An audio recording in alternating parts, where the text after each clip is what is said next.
എല്ലാവർക്കും നമസ്കാരം. ഇന്ന് നമ്മൾ സംസാരിക്കുന്നത് ശരീരത്തെയും മാത്രമല്ല മനസ്സിനെയും സ്പർശിക്കുന്ന ഒരു അസുഖത്തെ പറ്റിയാണ്. അതെ, സോറിയാസിസ്. ഇന്ന് നമ്മൾ പലർക്കിടയിലും ഈ അസുഖമുണ്ട്. ആളുകൾക്കിടയിൽ ഇടപഴകാനും അവർക്കൊപ്പം സംസാരിക്കാനും സ്വയം വെറുപ്പുളവാക്കുന്ന ഒരു അസുഖം കൂടിയാണിത്. ഇന്ന് നമ്മോടൊപ്പം ഉള്ളത് ഏസ്ട്ര സ്കിൻ കെയർ ക്ലിനിക്കിലെ സീനിയർ ഡെർമറ്റോളജിസ്റ്റായ ഡോക്ടർ ഇർഷാദ് അലിയാണ്.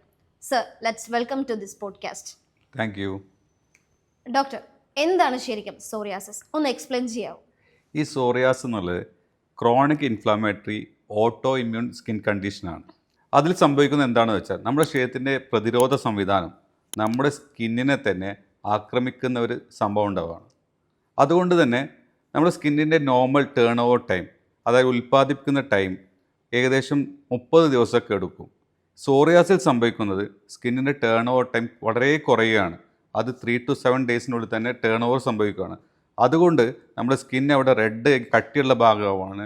അതേപോലെ സ്കിന്നിൻ്റെ സ്കിന്നിങ്ങനെ ഫ്ലേക്സ് ആയിട്ട് പൊടിഞ്ഞു പോവുകയും ചെയ്യും. പലർക്കും ഇത് വെറും ഒരു സ്കിൻ ഡിസീസ് എന്നാണ് ധാരണ. ശരിക്കും എന്താണ് സർ? ഈ സോറിയാസ് എന്നുള്ളത് ഒരിക്കലും ഒരു സ്കിൻ ഡീപ്പ് ഡിസീസായിട്ട് നമുക്ക് കണക്കാക്കാൻ പറ്റില്ല. സോറിയാസ് എന്നുള്ളത് സിസ്റ്റമിക് ഇൻഫ്ലാമേറ്ററി ഡിസീസാണ്. നമ്മൾ തന്നെ സോറിയാസുള്ള രോഗികൾ പലതരം അസോസിയേറ്റഡ് ഡിസീസും കാണാറുണ്ട്. ഫോർ എക്സാമ്പിൾ സോറിയാറ്റിക് ആർത്രൈറ്റിസ്, അതായത് ജോയിൻറ്റുകൾക്കൊക്കെയുള്ള അസുഖം. രണ്ടാമത് കാർഡിയോവാസ്കുലർ ഡിസീസ്. മൂന്നാമത് മെറ്റബോളിക് സിൻഡ്രോം, അതായത് ഒബിസിറ്റി, ടൈപ്പ് 2 ഡയബറ്റീസ്, അതേപോലെ നോൺ ആൽക്കഹോളിക് ഫാറ്റി ലിവർ ഡിസീസൊക്കെ കാണാറുണ്ട്. മറ്റൊന്നാണ് നമ്മൾ inflammatory bowl disease like Crohn's disease, ulcerative colitis ഒക്കെ. അതുകൊണ്ട് തന്നെ നമ്മൾ ഉറപ്പിച്ച് പറയും സോറിയാസിസ് ഒരു സ്കിൻ ഡീപ്പ് ഡിസീസ് മാത്രമല്ല, അതിന് ഒരുപാട് മറ്റുള്ള രോഗങ്ങളുമായിട്ട് സങ്കീർണമായ ഇൻവോൾവ്മെൻ്റ് ഉണ്ടെന്നുള്ളത്. സോറിയാസിസ് രോഗിയിൽ യഥാർത്ഥത്തിൽ ഇൻസൈഡ് ദ ബോഡി എന്താണ് സംഭവിക്കുന്നത്? ഈ സോറിയാസിൻ്റെ പ്രധാന പ്രവൃത്തി കേന്ദ്രം തന്നെ നമ്മളെ ഇമ്മ്യൂണിറ്റി ഫങ്ഷൻസ് ആണ്. ഈ ഇമ്മ്യൂണിറ്റി തന്നെ T സെൽസ് എന്ന സെൽസ് ഇൻഫ്ലമേറ്ററി സെൽസായ സൈറ്റോകൈൻസ് ഒക്കെ റിലീസ് ചെയ്യും. For example TNF alpha, interleukin 17, interleukin 23 ഒക്കെ ഉൽപ്പാദിപ്പിക്കും. ഇതിൻ്റെ കാരണം നമ്മുടെ സ്കിന്ന് കട്ടി വെക്കുകയും നമ്മുടെ സ്കിന്ന് റെഡ് ആവുകയും നമ്മുടെ സ്കിന്ന് ഫ്ലേക്കി ആയിട്ട് പൊടിഞ്ഞു പോവുകയൊക്കെ ചെയ്യും. അതിൻ്റെ പ്രധാന കാരണം തന്നെ ഇൻഫ്ലമേറ്ററി സൈറ്റോകൈൻസ് ആണ്. സോറിയാസിസിൻ്റെ കാരണങ്ങളും ട്രിഗർ ചെയ്യുന്ന ഫാക്ടേഴ്സും എന്തൊക്കെയാണ്?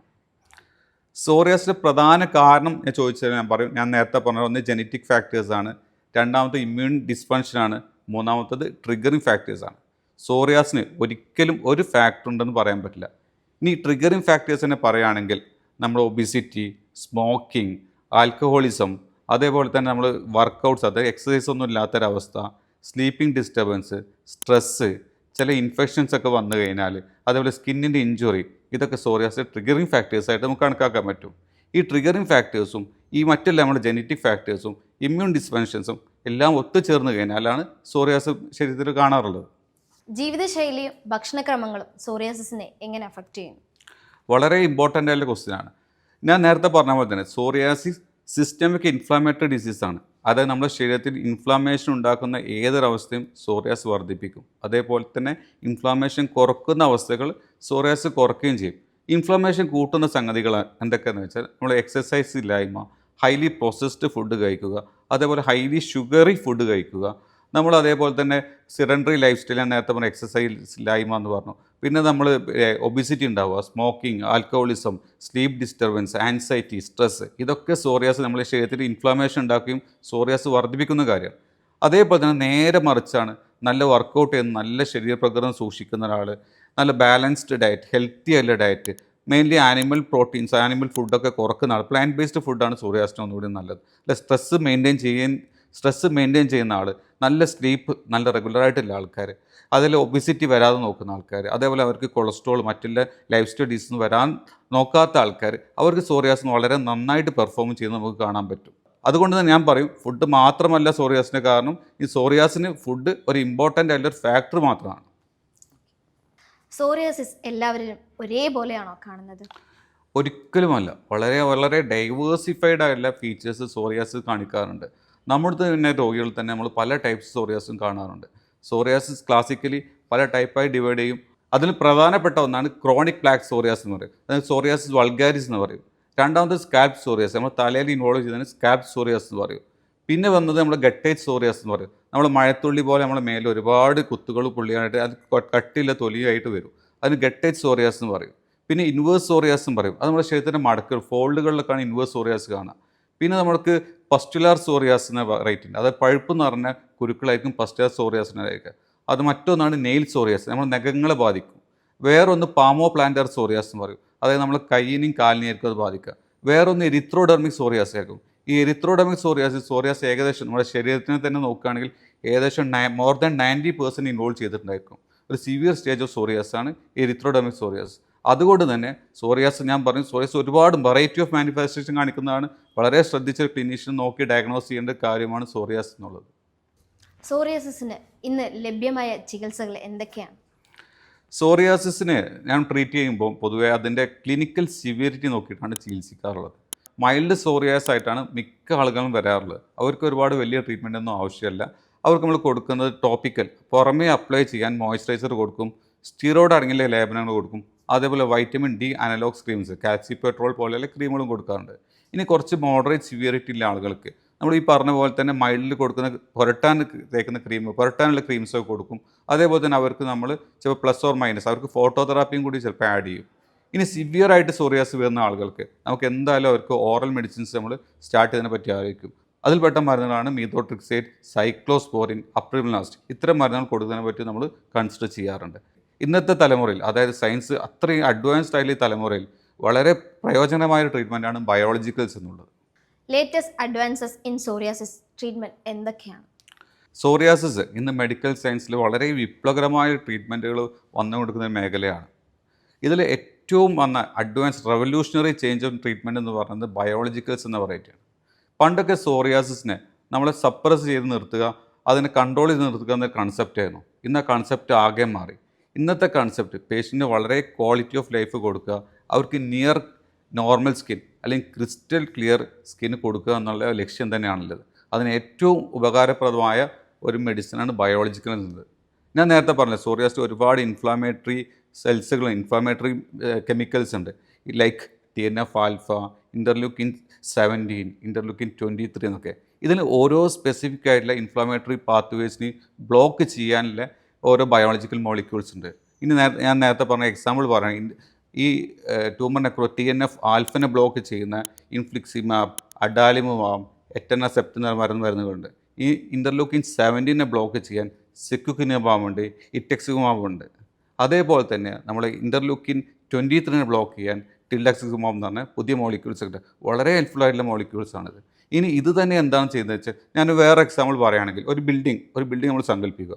അതിൽ ആ ബിൽഡിങ്ങിൽ ഓഫീസ് ഉണ്ട്, ബാങ്ക് ഉണ്ട്, ക്ലിനിക്ക് ഉണ്ട്, അങ്ങനെ ഒരുപാട് സ്ഥാപനങ്ങളുള്ള ഒരു ബിൽഡിംഗ്. അതിൽ ഒരു റൂമിൽ കറണ്ട് പോയി എന്ന് വെച്ചോളൂ, അല്ലെങ്കിൽ ഇലക്ട്രിക്കൽ സർക്യൂട്ടിന് എന്തെങ്കിലും പ്രോബ്ലം ഉണ്ടെന്ന് വെച്ചോളൂ. നമ്മൾ ആ ബിൽഡിങ്ങിൻ്റെ മൊത്തം ഇലക്ട്രിസിറ്റി ഓഫ് ചെയ്യുന്ന പോലെയാണ് പണ്ടത്തെ ട്രീറ്റ്മെൻറ്റ് ഉള്ളത്. പക്ഷേ പുതിയ ട്രീറ്റ്മെൻറ്റ് എന്ന് വെച്ചാൽ എവിടെയാണോ പ്രോബ്ലം ഉള്ളത് അവിടുത്തെ നമ്മൾ ഇലക്ട്രിസിറ്റി കൺട്രോൾ പാനലിൽ പോയിട്ട് അവിടുത്തെ അവിടുത്തെ സ്വിച്ച് മാത്രം ഓഫാക്കി വെച്ചാൽ നമുക്ക് അവിടെ വർക്ക് എടുക്കാൻ പറ്റും. അതേപോലെ അതേ കൺസെപ്റ്റാണ് ഈ ടാർഗറ്റഡ് ബയോളജിക്കൽ ട്രീറ്റ്മെൻറ്റിൽ. നമ്മൾ എവിടെയാണോ പ്രോബ്ലം ആ പ്രോബ്ലം അല്ല ഇൻഫ്ലമേറ്ററി പാത്വേയിൽ ആക്ട് ചെയ്യുന്ന മെഡിസിനാണ് ഈ ബയോളജിക്കൽസ് എന്നുള്ളത്. അതുകൊണ്ട് തന്നെ വളരെ ഇഫക്റ്റീവായിട്ടുള്ള ട്രീറ്റ്മെൻറ്റാണ് ബയോളജിക്കൽസ്. ബയോളജിക്കൽസ് വർത്ത് ഇറ്റ് ആണോ? ഒരു ഡോക്ടർ എന്ന നിലയിൽ മോഡേൺ മെഡിക്കൽ സയൻസിൽ പ്രാക്ടീസ് ചെയ്യുന്ന ഞാൻ പറയും ബയോളജിക്കൽസ് റിയലി വർത്ത് ഇറ്റ് എന്ന് പറയും. ഞാൻ തന്നെ ഒരുപാട് എക്സാമ്പിൾസ് കാണാറുണ്ട്. ഇനി നിങ്ങളുടെ അടുത്ത് പറയുകയാണെങ്കിൽ ഒരു ഹസ്ബൻഡ് വൈഫ് എൻ്റെ അടുത്ത് വരുന്നു, വൈഫ് കുറേ കാലങ്ങളായിട്ട് സോഷ്യലൈസ് ചെയ്യാതെ വീട്ടിലിരിക്കുകയായിരുന്നു എന്ന് പറഞ്ഞു. ഞാൻ ബയോളജിക്കൽസ് കൊടുത്തു, അവരെ സോഷ്യൽ ലൈഫിലേക്ക് തിരിച്ചു വന്നു. അതായത് പുറത്തൊന്നും ഇറങ്ങാതെ ഇരിക്കുന്ന ആ വൈഫ് പുറത്തൊക്കെ ഇറങ്ങി ഹസ്ബൻഡ് കൂടെ ഒക്കെ പുറത്ത് പോകാനും സോഷ്യലൈസ് ചെയ്യാൻ തുടങ്ങി. മറ്റൊരു എക്സാമ്പിൾ പറയുകയാണെങ്കിൽ ഒരു കോളേജിലെ കുട്ടി, അവർ ഹോസ്റ്റലിൽ അവർക്ക് അഡ്മിഷൻ എടുത്തിരുന്നു. ഹോസ്റ്റലിൽ പിന്നെ പോകാൻ പറ്റിയില്ല, കാരണം കൂടുതലുള്ള കുട്ടികളൊന്നും റൂം ഷെയർ ചെയ്യാതിരിക്കുന്ന അവസ്ഥ ഉണ്ടായിരുന്നു. അവർക്ക് ഞാൻ ബയോളജിക്കൽസ് കൊടുത്തു, അവർക്ക് വീണ്ടും ഹോസ്റ്റലിൽ പോയി അവർക്ക് സോഷ്യൽ ലൈഫിലേക്ക് തിരിച്ചു വരാൻ പറ്റി. വേറെ എക്സാമ്പിൾ ഞാൻ നിങ്ങളോട് പറയുകയാണെങ്കിൽ, ഒരു യുവാവ്, അയാൾക്ക് ഗൾഫിൽ ജോലി ഉണ്ടായിരുന്നു, പെട്ടെന്ന് അയാൾക്ക് സോറിയാസ് വന്നു, അയാൾക്ക് ഗൾഫിൽ നിന്ന് ജോലി പോയി നഷ്ടപ്പെട്ട് തിരിച്ചു വന്നു. അയാൾക്ക് പോകണമെങ്കിൽ സോറിയാസ് മാറിയേ തീരുള്ളൂ എന്ന് പറഞ്ഞു. നമ്മൾ ബയോളജിക്കൽസ് കൊടുത്തു, അയാൾക്ക് ഗൾഫിലേക്ക് തിരിച്ചു പോയി ജോലിക്ക് കയറാൻ പറ്റി. ഇതാണ് ഞാൻ പറഞ്ഞത്, ഈ ബയോളജിക്കൽസ് ഒരു റവല്യൂഷണറി ചേഞ്ച് കൊണ്ടുവന്ന മെഡിസിനാണ്. ഇത്രയും നല്ല ചേഞ്ചസ് മറ്റൊരു മെഡിസിനും ഇന്ന് സോറിയാസിന് കൊണ്ടുവരാൻ കഴിയില്ല. അത് ഡിസീസിനെ കൺട്രോളിലപ്പുറം വളരെ ക്രിസ്റ്റൽ ക്ലിയർ സ്കിന്നാക്കി മാറ്റാനും വളരെ ലോങ് ടൈം റിമിഷൻ, ഒരാളെ അസുഖം ഇല്ലാത്ത അവസ്ഥയിൽ വളരെ കാലം നിർത്താൻ കഴിയുന്ന ഒരു മെഡിസിനാണ് ഈ ബയോളജിക്കൽസ് എന്ന കാറ്റഗറി മെഡിസിന്. പിന്നെ നിങ്ങൾ ചോദിച്ചു വർത്ത് ഇറ്റ് ഓർ നോട്ട് എന്നല്ലേ. ഒരു കാര്യത്തിൽ മാത്രമേ അത് വെർത്തിൻ്റെ കാര്യം എനിക്ക് പറയാൻ പറ്റുള്ളൂ, അതിൻ്റെ പ്രൈസാണ്. പ്രൈസ് കുറച്ച് ഹൈ ആണ്, പക്ഷേ എടുത്തു കഴിഞ്ഞാൽ അവർക്ക് മരുന്ന് കൊടുക്കുന്ന ക്വാളിറ്റി ഓഫ് ലൈഫ് കമ്പയർ ചെയ്ത് നോക്കുകയാണെങ്കിൽ it's really worth it. Sir, നമ്മുടെ ലാസ്റ്റ് ക്വസ്റ്റ്യൻ ആണ്, സോറിയാസിസ് കംപ്ലീറ്റ് ആയി ക്യൂർ ആകുമോ? നമ്മൾ പേഷ്യൻസിനോട് ഒരിക്കലും സോറിയാസിന് പെർമനൻറ്റ് ക്യൂർ ഉണ്ടെന്ന് പറയാറില്ല. സോറിയാസ് നേരത്തെ പറഞ്ഞ പോലെ ഒരു ഓട്ടോ ഇമ്മ്യൂൺ ഡിസീസാണ്. അതിന് ഒരുപാട് ഇമ്മ്യൂൺ ഡിസ്ഫങ്ഷൻസ് ഉണ്ട്. നമുക്ക് ഒരുപാട് ലൈഫ് സ്റ്റൈൽ കാര്യങ്ങളും സോറിയാസിനെ ബാധിക്കുന്നുണ്ട്. അതുകൊണ്ട് നമുക്ക് സോറിയാസിസ് പെർമനൻറ്റ് ക്യൂർ ഉണ്ടെന്ന് നമുക്ക് മെഡിക്കൽ സയൻസ് വെച്ച് പറയാൻ പറ്റില്ല. പക്ഷേ ഇന്ന് നല്ല മെഡിസിൻസ് ഉണ്ട്, അത് വളരെ ലോങ് ടൈം റെമിഷൻസ് ഓഫർ ചെയ്യും. ഒരു ആബ്സല്യൂട്ട് ക്ലിയർ സ്കിൻ, അത് നോർമൽ സ്കിന്നിലേക്ക് ആളെ എത്തിക്കാൻ പറ്റും. Hospital visits may be yearly 1 or 2 ആയിട്ട് നമുക്ക് വളരെ കുറക്കാൻ പറ്റും. പിന്നെ ഒരു സൈഡ് എഫക്ട്സും ഇല്ലാതെ നമുക്ക് സോറിയാസിന് മെഡിസിൻ കൊടുക്കാവുന്ന നല്ല നല്ല ട്രീറ്റ്മെൻറ്റുകൾ ഇന്ന് നിലവിലുണ്ട്. മെഡിക്കൽ സയൻസ് അതൊരു റെവല്യൂഷൻ തന്നെയാണ്, ഒരു വിപ്ലവം തന്നെയാണെന്ന് ഞാൻ പറയുള്ളൂ. സോറിയാസിസ് ഒരു സ്കിൻ ഡിസീസ് മാത്രമല്ല, മറിച്ച് നമ്മുടെ മെൻ്റൽ ഹെൽത്തിനെയും കോൺഫിഡൻസിനെയും സോഷ്യൽ ലൈഫിനെയും ബാധിക്കുന്ന ഒന്നാണ്. ഇന്ന് മോഡേൺ ട്രീറ്റ്മെൻറ്റും ബയോളജിക്കൽ ട്രീറ്റ്മെൻറ്റ്സും നമുക്കിടയിലുണ്ട്. സോ അതുകൊണ്ട് അന്ധവിശ്വാസത്തിൽ നിന്നും ഭയത്തിൽ നിന്നും നമ്മൾ പിന്മാറി നല്ല ട്രീറ്റ്മെൻറ്റ് എടുക്കുക.